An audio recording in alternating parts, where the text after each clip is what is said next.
এই মৃত্যুর খেলা যে শেষ হবে না, এই মেসেজ কিন্তু দিয়ে দিয়েছে। আপনারা জানেন, জুন মাসে মুক্তি পেতে চলেছে নেটফ্লিক্স এর সব থেকে জনপ্রিয় ওয়েব সিরিজ স্কুইড গেমের একদম শেষ পর্ব। এমনটাই কিন্তু আমরা জেনেছিলাম, কিন্তু লাস্ট যে টিজারটি সাম্প্রতিক সময় আমরা ইউটিউব ফেসবুকে দেখছি, এটা অ্যাকচুয়ালি এই মেসেজটাই দিয়েছে যে এই ওয়েব সিরিজ বা এই স্কুইড গেম খেলা শেষ হবে না।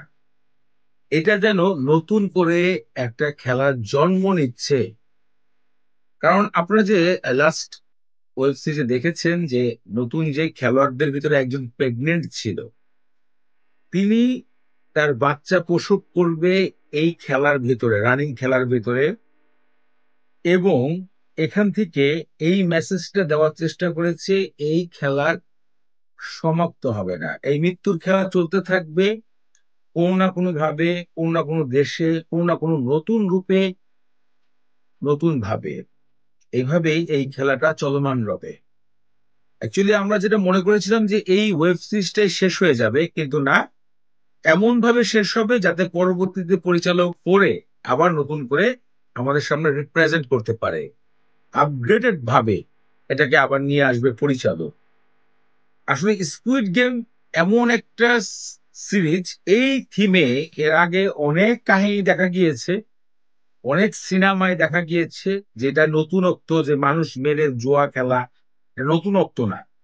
কিন্তু স্কুইড গেমের প্রতিটা মানুষকে এমন ভাবে কানেক্ট করছে যাতে বারবার এই ওয়েব সিরিজটার দিকে আকর্ষণ ঘটে।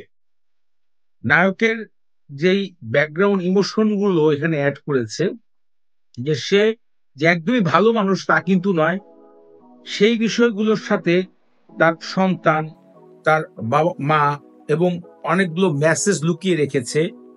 সেই মেসেজগুলোর কারণে আসলে স্কুইড গেমটাকে মানুষ এতটা গ্রহণ করেছে। আমার কাছে one of the best web series হচ্ছে এই স্কুইড গেম।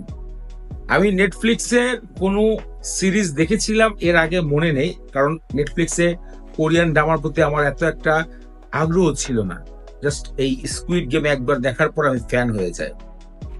একটা কথাই বলতে চাই যে এই গেমের সিজন চলমান রবে, হয়তো 2-3 বছর পর পর সিজন আসতে থাকবে নতুন ভাবে।